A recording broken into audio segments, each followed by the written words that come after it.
You've changed everything about yourself to keep them happy. You've lost friends, abandoned dreams, silenced your own voice. You tell yourself this is love, but Al-Hallaj would tell you this is the beginning of your destruction. And the person you love most doesn't even realize they're destroying you. Al-Hallaj knew this pattern intimately because he lived it. He was once a man who loved so deeply, so completely, that he lost himself entirely in another person. He thought this total surrender was the highest form of love. He believed that merging completely with another soul was the ultimate spiritual achievement. But what he discovered changed his understanding of love forever. The person he loved most, the one he had given his entire self to, didn't just fail to appreciate his sacrifice. They began to take it for granted. They expected it. They demanded it. And slowly, without either of them realizing it, his complete devotion became the foundation for his complete destruction. This is the pattern Al-Hallaj observed again and again, not just in his own life, but in the lives of everyone around him. The person you love most becomes the person who has the most power to destroy you. Not because they're malicious, but because you've given them everything they need to do it. Think about how this works in your own life. When you love someone moderately, they can hurt you moderately. They can disappoint you, annoy you, frustrate you, but they can't devastate you. But when you love someone completely, when you make them essential to your happiness, when you base your entire sense of self-worth on their approval, then they gain the power to destroy you with a word, a look, a moment of withdrawal. Al-Hallaj realized that what most people call deep love is actually deep dependency. It's not love for the other person as they actually are. It's addiction to how they make you feel about yourself. It's not appreciation for their unique qualities. It's desperate need for their validation, attention, and presence. This kind of love is destructive for both people involved. For the lover, it's destructive because it requires the complete abandonment of self. You stop having your own opinions because you're afraid they might conflict with theirs. You stop pursuing your own interests because you're afraid they might take time away from them. You stop maintaining your own friendships because you're afraid they might threaten your relationship. Slowly, everything that made you interesting, unique, and valuable disappears. You become a hollow shell whose only purpose is to please and serve another person. And ironically, this makes you less lovable, not more. The very thing you're doing to keep their love is destroying the person they fell in love with in the first place.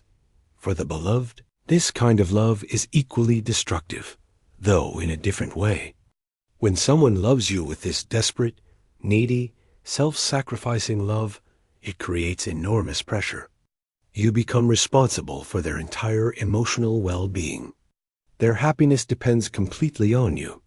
Their sense of self-worth rises and falls based on your moods and reactions. This is an impossible burden. No human being should have to carry the complete emotional responsibility for another adult. It's exhausting, suffocating, and ultimately resentment-creating. The beloved begins to feel trapped, controlled, and manipulated, even though the lover never intended any of these things. Al-Hallaj watched this pattern destroy relationship after relationship. He saw people who genuinely cared about each other end up hurting each other deeply because they had confused love with possession, devotion with dependency, caring with control. The destruction doesn't happen all at once. It's gradual, subtle, often invisible to the people involved. It starts with small compromises. You give up a hobby because it takes time away from them. You stop seeing a friend because they don't like them. You change your opinion about something because disagreeing creates tension. Each compromise feels reasonable in isolation. You tell yourself that this is what love requires. You convince yourself that making sacrifices proves how much you care. But each small loss of self adds up over time. Eventually, you look in the mirror and don't recognize the person staring back at you.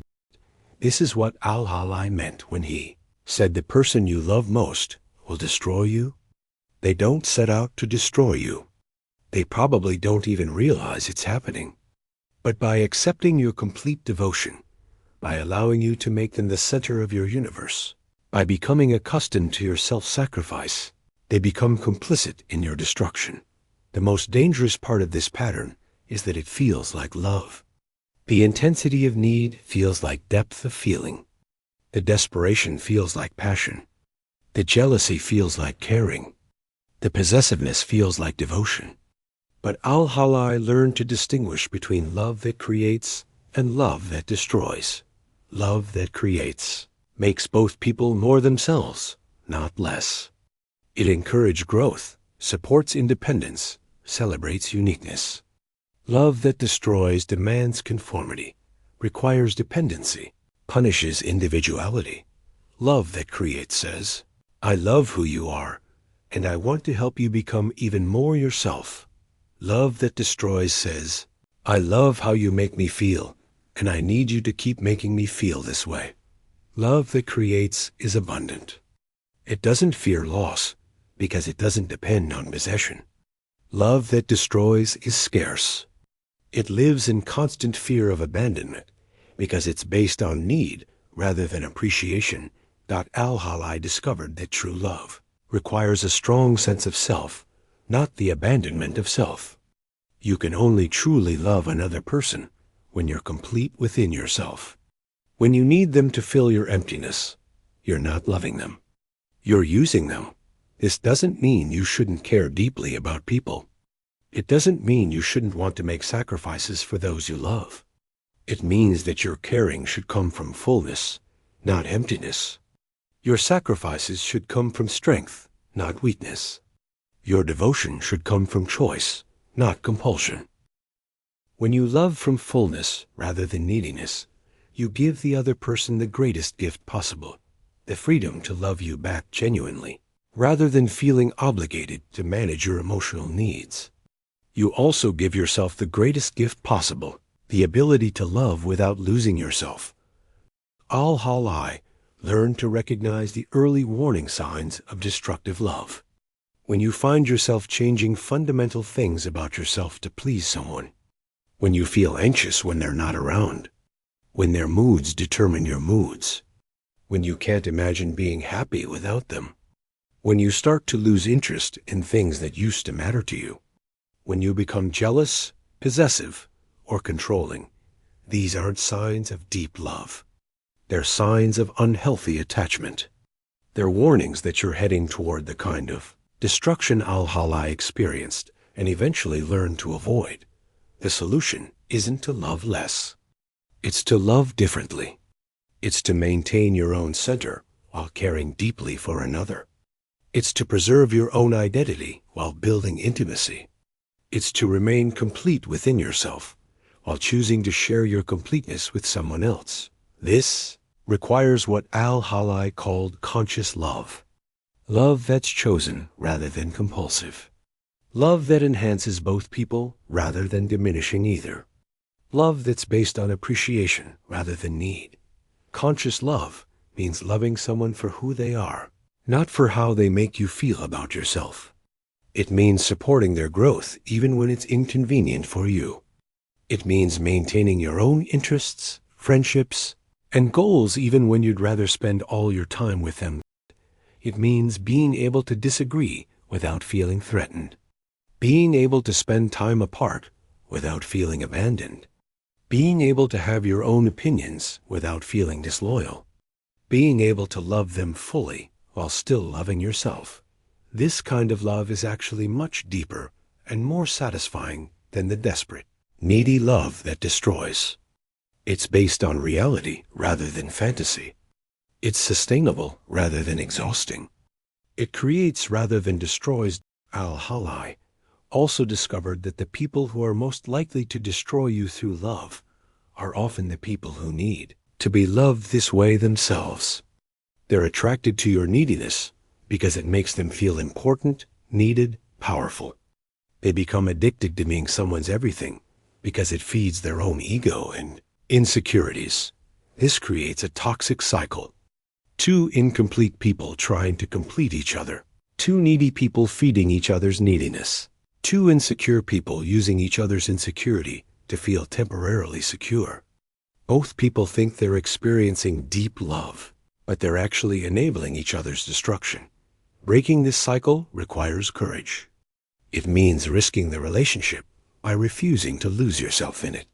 It means disappointing someone you love by maintaining your own boundaries. It means facing your own emptiness rather than using another person to fill it. People would rather be destroyed by love than face the possibility of being alone. They would rather lose themselves completely than risk losing the person they're attached to. Al-Hallaj understood this temptation because he felt it himself. But he also discovered that the only relationships worth having are the ones that survive your refusal to lose yourself in them. If someone only loves you when you're completely devoted to them, they don't actually love you. They love having a devoted slave. If someone leaves when you start maintaining healthy boundaries, they weren't interested in loving you. They were interested in controlling you. If someone gets angry when you have your own opinions, they don't want a partner. They want a mirror. The person who truly loves you will respect your individuality. They'll appreciate your strength rather than demanding your weakness. They'll support your growth rather than requiring your stagnation. They'll love you more when you love yourself, not less. Al-Hallaj's warning isn't meant to make you afraid of love. It's meant to help you recognize the difference between love that gives life and love that takes it away. It's meant to help you avoid the kind of relationships that destroy both people involved while feeling like the deepest connection possible. Real love doesn't require you to disappear. It invites you to appear more fully. It doesn't demand your destruction. It supports your construction. It doesn't make you smaller. It helps you become larger. The person you love most should inspire you to become more yourself, not less. They should encourage your dreams, not replace them. They should celebrate your uniqueness, not try to change it. They should add to your life, not become your entire life. If the person you love most is destroying you, it's not because love is dangerous. It's because what you're experiencing isn't actually love. It's dependency, addiction, or control disguised as love.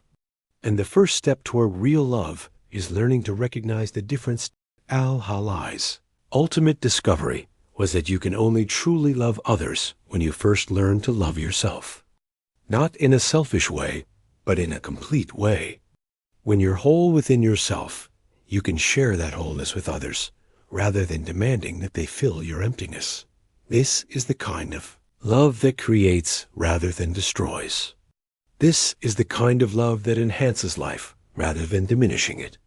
This is the kind of love worth seeking, worth giving, and worth protecting from the destructive patterns that masquerade as devotion.